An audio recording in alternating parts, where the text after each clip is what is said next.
अगले 5 वर्षों के लिए सत्तारूढ़ कम्युनिस्ट पार्टी की सिफारिशों पर टिप्पणी करते हुए चीनी राष्ट्रपति शी जिनपिंग ने मंगलवार को कहा कि देश जोखिमों में उल्लेखनीय वृद्धि का सामना कर रहा है। सत्तारूढ़ कम्युनिस्ट पार्टी की सबसे बड़ी निर्णय लेने वाली संस्था शी और सेंट्रल कमेटी ने पिछले महीने अगले 5 वर्षों के लिए आर्थिक और सामाजिक नीति के लक्ष्यों पर 4 दिवसीय बैठक का समापन किया।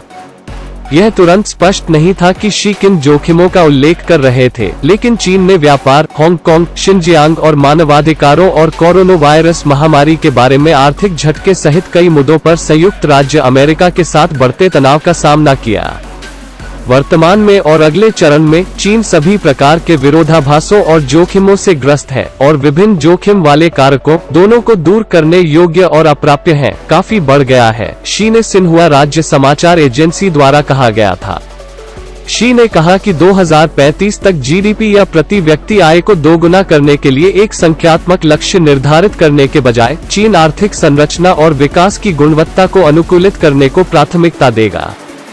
हालांकि इस तरह के लक्ष्यों तक पहुंचना पूरी तरह संभव है। उन्होंने कहा कि चीन यह घोषणा करने के लिए तैयार था कि उसने 2021 की पहली छमाही में देश को एक मामूली समृद्ध समाज में बदलने का लक्ष्य हासिल कर लिया है।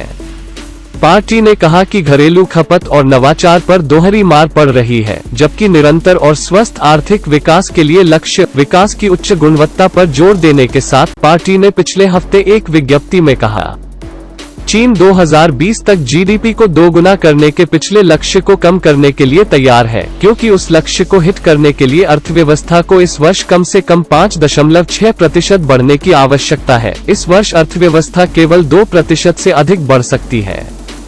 आर्थिक और सामाजिक विकास के लिए पार्टी की सिफारिशों में यह कहा गया कि तकनीकी प्रगति विकास को गति देगी, जिसमें कृत्रिम बुद्धिमत्ता, क्वांटम सूचना, अर्धचालक और अन्य क्षेत्रों में महत्वपूर्ण परियोजनाएं शामिल हैं।